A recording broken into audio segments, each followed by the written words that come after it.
দৌড়ঝাঁপ, ফিল্মের কাজ, রেকর্ডিং, দেবজিতের অপারেশন, হাসপাতাল, আমার ঘাড়ে ব্যথার মাঝে হঠাৎ একদিন মাঝরাতে দেবজিতের ফোন, কাল ভোরে বেরোবি?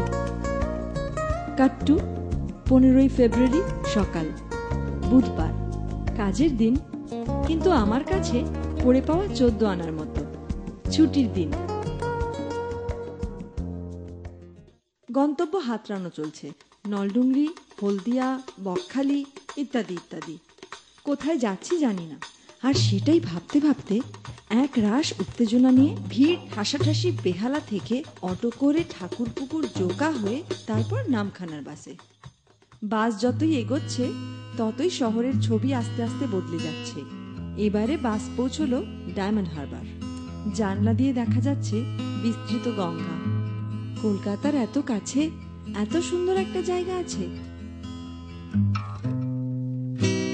আরো ঘন্টা দুয়েক চলার পর পৌঁছে গেলাম নতুন রাস্তার মোড়ে। বাস থেকে নেমে সাইকেল ভ্যানের পিছনে পা ঝুলিয়ে বসলাম। কি দারুণ! এই অবস্থাটা যদি কাউকে দেখাতে পারতাম। এবারে মালপত্র লোকজন তুলে ভ্যান ছুটল হারুর পয়েন্টের দিকে। লট 8 পৌঁছতেই জানা গেল ভেসেল ছাড়বে 2টোয়। চমকে উঠলাম। ঘড়ির কাঁটা তখনই 2টো ছুঁই ছুঁই। স্কুল পালানো ছোট্ট মেয়েটার মতো ভেসেলে উঠে এক দৌড়ে রেলিং এর ধারে। উফ, কি মজাই যে হচ্ছে।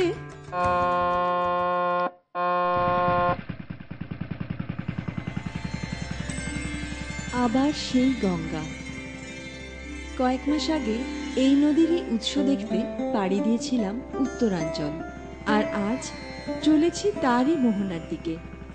দুই জায়গায় দুইভাবে আমার উপস্থিতি এবং সম্পূর্ণ দুই ভিন্ন অনুভূতি। শুধু প্রতিবারই প্রকৃতির বিশাল রূপের সামনে আমার ক্ষুদ্র অবস্থান আরো বেশি করে উপলব্ধি করতে পারছি। তখনই মন তোমার হবে শঙ্খচিল। শঙ্খচিল, সময়ের গানে শোনা, বইতে পড়া, ডিসকভারি বা ন্যাট জিওতে দেখা সেই শঙ্খচিল এখন সত্যি সত্যি আমার চোখের সামনে আমাদের ভেসেলের পাশাপাশি উড়ে চলেছে। সুন্দর আভিজাত্যময় তাদের সেই উড়ান, রোজকার ক্লান্ত জীবনে খোলা হাওয়ার মতো, ছড়িয়ে যাওয়া আলোর মতো। ক্যামেরাটা দে তাড়াতাড়ি, বলে উঠল দেবজি। সত্যি এরকম দৃশ্য তো দেখাই যায় না। বহু উৎসাহী মানুষজন রেলিং থেকে ঝুঁকে ঝুঁকে কি যেন ছুড়ে দিচ্ছে পাখিদের দিকে। তাই জন্য এদের এই ভেসেলের পাশে পাশে ওড়া। এবার বুঝলাম কারণটা। দেখি লঞ্চে ফেরিওয়ালা হেঁকে চলেছে। পাখির খাবার, পাখির খাবার, খাওয়ান খাওয়ান, পাখিকে খাওয়ান, মাত্র 5 টাকা। কিরে, খাওয়াবি? দেবজিৎ প্রশ্ন করলো। অমনি মাথা নেড়ে রাজি হয়ে গেলাম।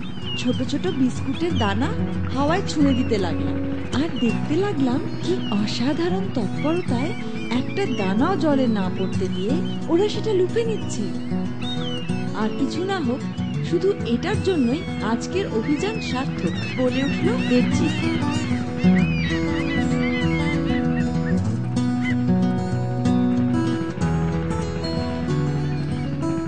তখন ঘড়িতে 2:40।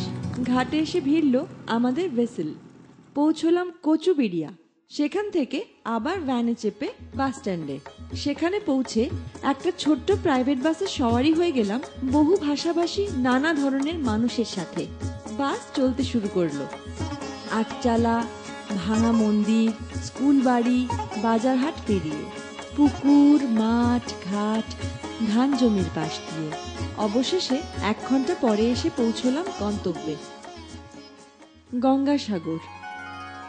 কতবার শুনেছি, কতভাবে, কখনো পিকনিক স্পট, কখনো উইকেন্ড ট্যুর, তবে সব থেকে বেশি তীর্থস্থান হিসেবেই এর খ্যাতি। এখন আমি সেই গঙ্গাসাগরে। কিছুটা পথ চলার পর কপিল মুনির আশ্রম। এখানেই সংক্রান্তির মেলাতে ভিড় হয় কোটি কোটি মানুষের।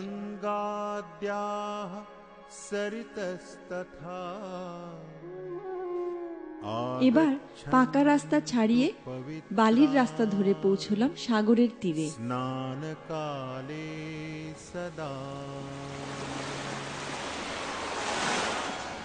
গঙ্গে চ যমুনে চৈব তখন সূর্য ঢলে পড়েছে পশ্চিম আকাশে। তার লাল রং মিশে গেছে সাগরের জলে।